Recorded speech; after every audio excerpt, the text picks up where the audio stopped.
நம்ம சுயமரியாதையை மீட்டெடுக்கிறது எப்படின்னு யோசிச்சிருக்கீங்களா? சில சமயம் ரொம்பவே கஷ்டமா இருக்கும் இல்லையா? ஒரு அருமையான எழுத்து அடிப்படையா வச்சு நம்ம மதிப்பை நாமளே எப்படி காப்பாத்திக்கிறதுன்னு தான் இப்ப பார்க்க போறோம். வாங்க ஆரம்பிக்கலாம். அவங்க என்ன குப்பை மாதிரி நடத்தினாங்க, கெட்டவன்னு சொன்னாங்க. ஒரு நிமிஷம் நானும் அதை நம்பிட்டேன். அப்பா, இதை கேட்கவே எவ்வளோ கஷ்டமா இருக்கு இல்லையா? மற்றவங்க நம்மளை பத்தி சொல்ற ஒரு தப்பான விஷயத்த ஒரு செகண்ட் நாமளே நம்ப ஆரம்பிச்சுடுவோம் பாருங்க. அந்த ஒரு மொமெண்ட் இருக்கே, அது ரொம்ப கொடுமையானது. நம்மள பல பேருக்கு இந்த ஃபீலிங் கண்டிப்பா வந்திருக்கும். உங்க வாழ்க்கையில என்னைக்காவது இப்படி ஒரு நிலைமை வந்திருக்கா? மத்தவங்களோட பேச்சை கேட்டு ஒருவேளை நான் அப்படிதானோ அப்படின்னு உங்களையே நீங்க சந்தேகப்பட்டிருக்கீங்களா? அப்படி இருந்தா இது நிச்சயமா உங்களுக்கு தான். ஏன்னா இந்த உணர்வுல நாம கண்டிப்பா வெளியே வர முடியும். சரி, முதல்ல இந்த வலி எங்கிருந்து தான் வருதுன்னு ஆழமா பாப்போம். இது சும்மா ஏதோ ஒரு வாக்குவாதம் கிடையாதுங்க, அதை விட ரொம்ப ஆழமான ஒரு விஷயம். இந்த வலிக்கு முக்கியமான காரணம் என்னன்னா, நீங்க உண்மையில யாருங்கிறதுக்கும் மத்தவங்க உங்களை எப்படி பார்க்கறாங்கன்றதுக்கும் நடுவுல ஒரு பெரிய கேப் இருக்கு. அவங்க வசதிக்கு ஒரு வட்டம் போட்டு அதுக்குள்ள உங்களை அடக்க முயற்சி பண்ணுவாங்க. அப்போதான் நீங்க தப்பா புரிஞ்சுக்கப்படுறீங்க. இந்த மூலக்கட்டுரையில என்ன சொல்றாங்கன்னு பாருங்களேன். தொடர்ச்சியா நம்மள விமர்சனம் பண்ணிக்கிட்டே இருந்தா, நம்மள தப்பாவே புரிஞ்சுக்கிட்டா, நமக்கே நம்ம மேல ஒரு சந்தேகம் வந்துடும். நான் நல்லவன் தானே, அப்புறம் ஏன் எனக்கு இப்படி நடக்குது அப்படின்னு ஒரு கேள்வி நமக்குள்ளேயே வர்றது ரொம்ப இயல்புதான். சரி, இந்த வழியிலிருந்து வெளியே வரணும்னா முதல் ஸ்டெப் என்ன? நம்ம கிட்ட இருக்கிற ஒரு முக்கியமான விஷயத்தோட மதிப்பை நாம புரிஞ்சுக்கணும். அது என்ன தெரியுமா? நம்மளோட நேரம். இதை நம்ம நல்லா மனசுல ஏத்திக்கணும். நம்ம வாழ்க்கையில பணத்தையோ பொருளையோ இழந்தா கூட திரும்ப சம்பாதிச்சிடலாம். ஆனா நேரமும் மன நிம்மதியும் போச்சுன்னா அதை திரும்ப கொண்டு வர்றது ரொம்பவே கஷ்டம்.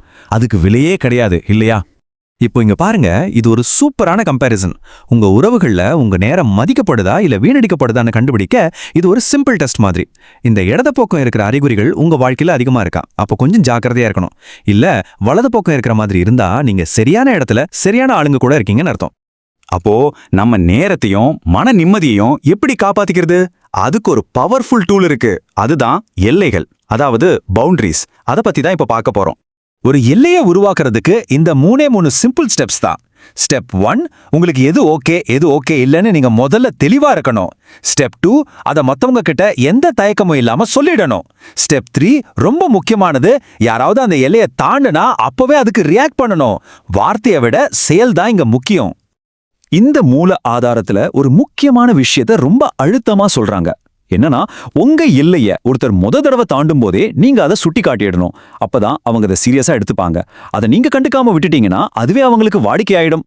ஒரு தடவை எல்லையை மீறது தப்பு, 2வது தடவை மீறது ஒரு சாய்ஸ். எவ்வளவு பவர்ஃபுல்லான வரி பாருங்க. தடவை ஒருவேளை தெரியாம நடந்திருக்கலாம், ஆனா நீங்க எடுத்து சொன்னதுக்கு அப்புறமும் 2வது தடவை அதே தப்பு நடக்குதுன்னா அது வெறும் தப்பு இல்ல, அது உங்களை மதிக்காம இருக்க அவங்க எடுத்த முடிவு. சரி, இப்போ நாம ரொம்பவே முக்கியமான சக்தி வாய்ந்த ஒரு பகுதிக்கு வந்திருக்கோம். உங்க வாழ்க்கையோட கண்ட்ரோல்ல முழுசா உங்க கைக்குள்ள எப்படி கொண்டு வரது? இந்த லிஸ்ட்டை பாருங்க, ரொம்பவே கிளியரா இருக்கு. உங்களை திரும்ப திரும்ப மதிக்காதவங்க, உங்க நேரத்துக்கு மதிப்பு கொடுக்காதவங்க, நீங்க சொல்றத புரிஞ்சிக்கவே மறுக்கிறவங்க, நீங்க போட்ட கோட்டையை தாண்டறவங்க, இந்த மாதிரி ஆட்களை உங்க வாழ்க்கையில வச்சுக்க வேண்டிய அவசியமே இல்லை. அவங்கள விலக்கி வைக்கிறது நீங்களே உங்களுக்கே கொடுத்துக்கிற ஒரு கிஃப்ட் மாதிரி. இதுதான் நாம கத்துக்க வேண்டிய முக்கியமான பாடம். எல்லாத்தையும் பொறுத்துக்கிட்டு போறது பலம் கிடையாது. எது நமக்கு சரியில்லைன்னு தெரிஞ்சதோ அதுல இருந்து தைரியமா விலகி வர்றதுதான் உண்மையான பலம். கடைசியா சொல்ல வர்ற விஷயம் இதுதான். உங்க வாழ்க்கை, உங்க சந்தோஷம், அதுக்கான ரூல்ஸை வேற யாரோ எழுத நீங்க அனுமதிக்க கூடாது. உங்க ரூல்ஸை நீங்களே எழுதுங்க. அந்த அதிகாரம் உங்ககிட்ட தான் இருக்கு. இது உங்களுக்கு ரொம்ப உதவியா இருந்திருக்குன்னு நம்புறேன். கடைசியா உங்களுக்கு ஒரு கேள்வி. நாம இப்போ இதெல்லாம் பேசினதுக்கு அப்புறம் இன்னையில இருந்து உங்க சுயமரியாதையை காப்பாத்திக்க உங்களுக்காக நீங்க எழுத போற அந்த முதல் ரூல் என்ன? யோசிச்சு பாருங்க. மேலும் இந்த மாதிரி வீடியோஸ் பார்த்தோம்னா நம்ம சேனலை மறக்காம சப்ஸ்கிரைப் பண்ணிக்கோங்க.